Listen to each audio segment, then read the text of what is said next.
After placing a sleeping bag down, I ate some food and jumped back onto Wally and began my descent into the cave.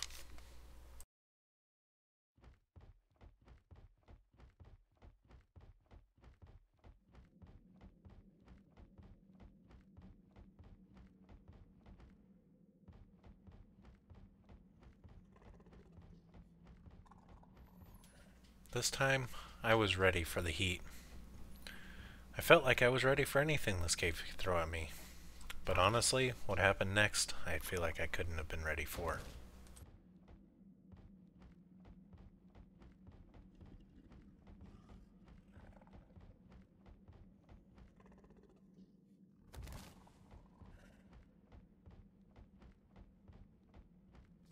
It wasn't long before we ran into some Onyx, one of which tagged me, and I immediately started to feel ill. Even after drinking a medical brew, I felt terrible, and with the addition of the heat and the onset of dehydration, it forced me back to the surface once more.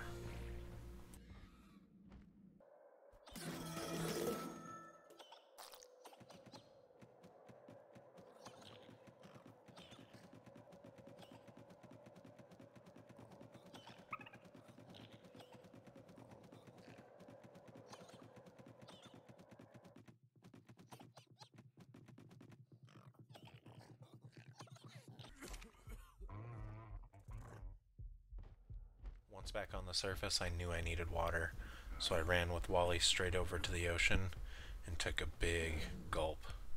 I know salt water's not the best for you, but it's what I had. Once again, the arc surprises me. I know that this water should be salty, it's the ocean, but it's not. It's sweet.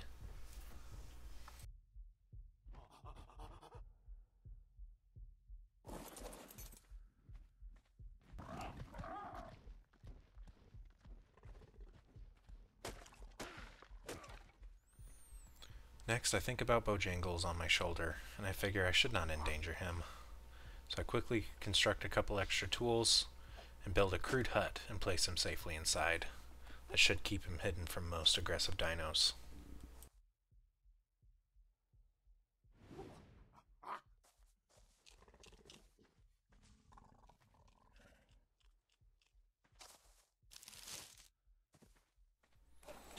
Now that he is safe, I craft myself a set of cloth armor, I drink some medical brew, and I begin my descent once more.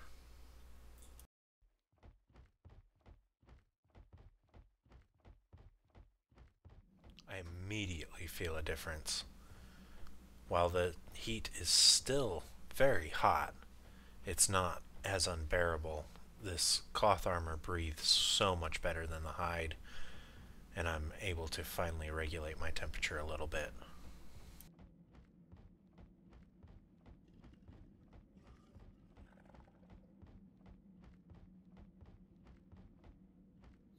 As I retrace my path through the cave, I hear sounds ahead and I know I missed a few Onyx on my way out. So I take out my gun, fire, and lead them towards me.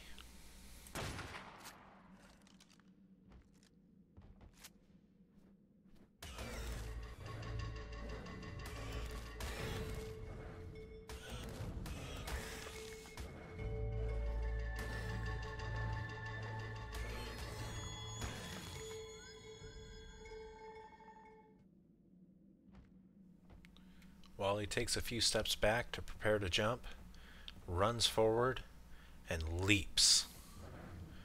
Not gonna lie, my heart skipped about 14 beats as he skips one entire platform and almost overshoots straight into the lava. I pull out my shotgun to try and conserve some of my ammo, and realize it is too far away to lead these Onyx towards me. So I pull out my long neck again, fire, and they start coming towards me.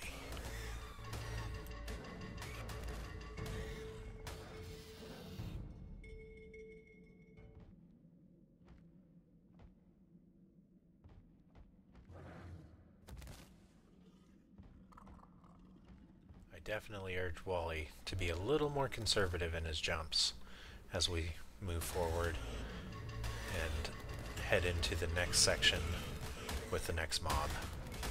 They do swarm, but Wally once again does his job and makes really quick work of them. I look around at the abundant resources around us. There's so much obsidian. I really wish I had brought a metal pick with me because I need some of that. I've been wanting to decorate my base with the artifact statues, and you need obsidian for crafting them. And here I am without anything to be able to gather this obsidian. I can feel Wally's anticipation and his excitement to get through this cave. I also can tell he's nervous and he just wants it over with. He runs into the next mob, takes him out in a few bites, and continues on his way.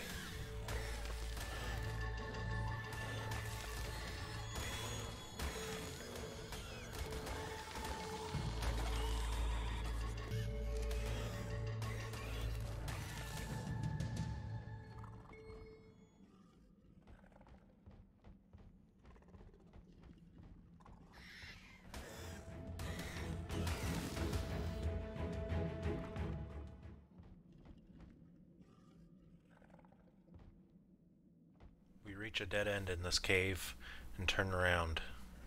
We look out into the lava, and there's an island out there in the middle of it, and I wonder, is the artifact on there?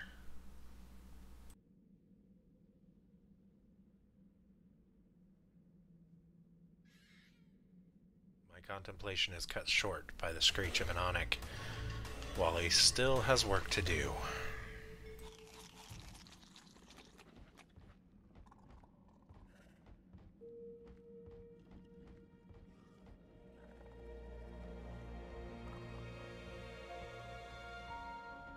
As we round the bend, I see a small outcropping, something we might be able to land on, but it does worry me.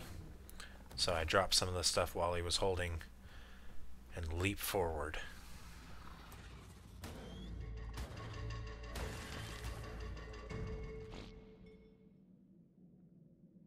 There it is. I see it. The artifact of the Massive. Exactly what we've come here for. However, I don't think Wally can make that jump.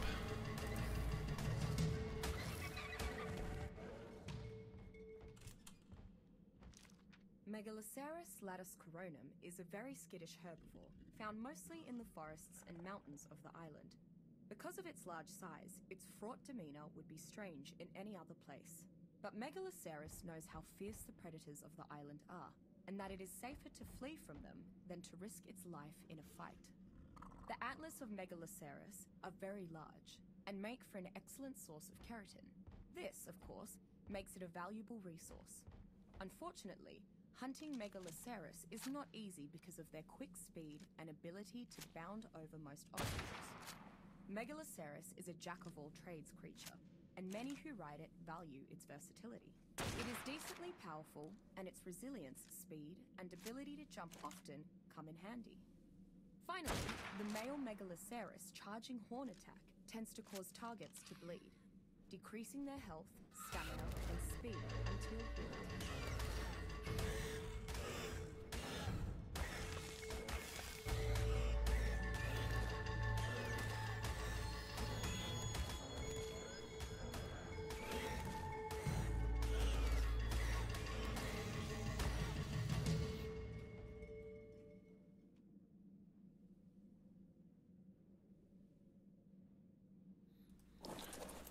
After leading the Onyx to Wally and having him dispatch of him, I knew there was only one thing to do. I wasn't about to risk Wally.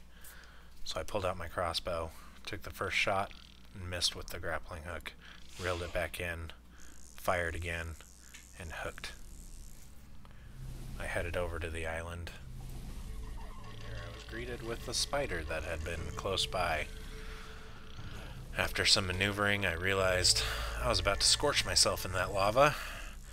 And I looked down, and the spider looked like it was getting into the lava itself. Never one to trust my luck on this arc. I pulled out my long neck rifle and began to look around for any other creatures that may be around.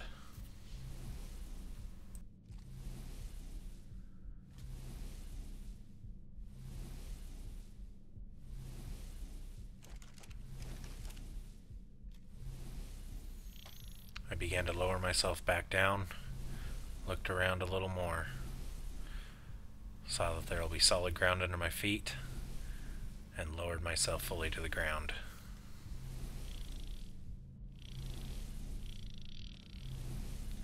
I walked over to the artifact and grabbed it, and glanced at the Onyx that I saw nearby to make sure they hadn't started coming towards me. After a struggle trying to cut the wire, and a very quick scare when I thought the Onyx had started coming towards me and I was stuck, I was able to get free and grapple back over to Wally.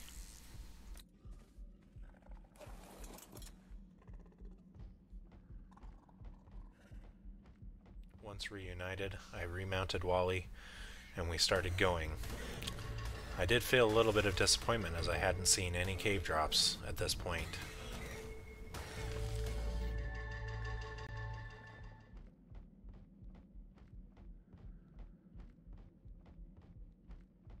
Almost immediately after thinking that, I look to my side, and what do I see but the glow of a yellow cave drop. I was very excited at this point. So after that, quickly dispatching that Onyx, I jumped down, opened it, and found a couple of pieces of armor.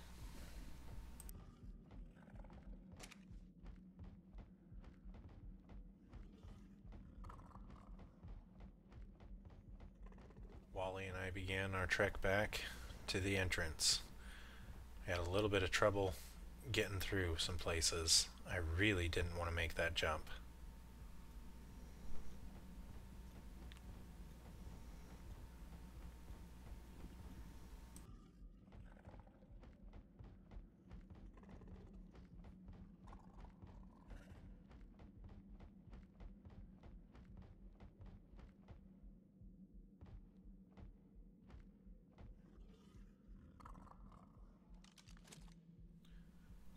My final shot from my long neck, I led these Onyx towards me. Wally took care of them, and that jump looked very simple.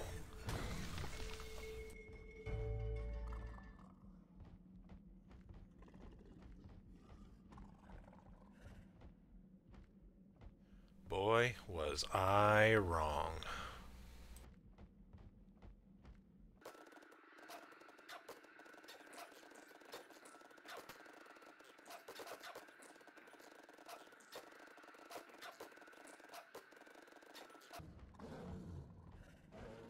After a frustrating few attempts and a couple very close calls, Wally and I decided it was just time to take a different route, so we headed back to that jump that I really did not want to take.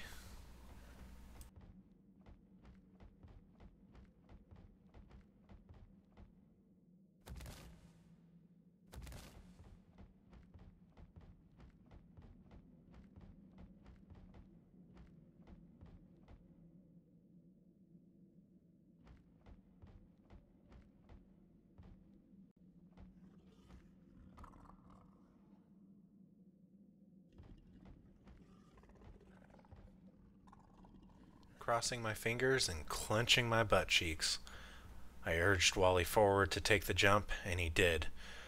And man, we clipped the side of the wall and almost didn't make it, but we did.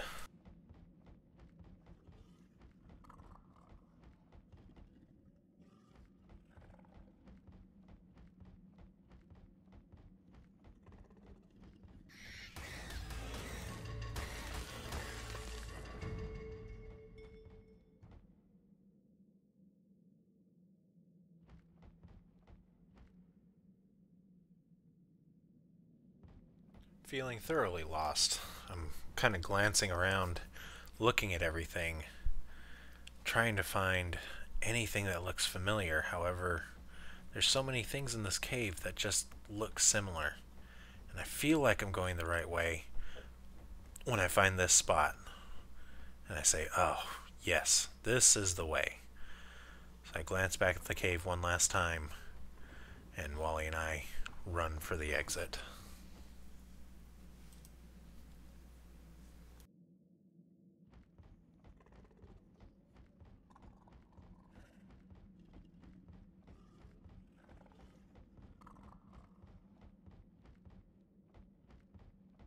As we run forward, I can feel the air cooling. I can hear rain pattering before I see it. My breath releases in a huge gasp as we leave the cave. I go to Bojangles' hut and pick him up before heading home. I truly hope I never have to set foot in that cave again. And with that, that will conclude today's episode. I hope you enjoyed it. If you did, please like and subscribe. Please let me know if you like this new format. Until next time, keep surviving.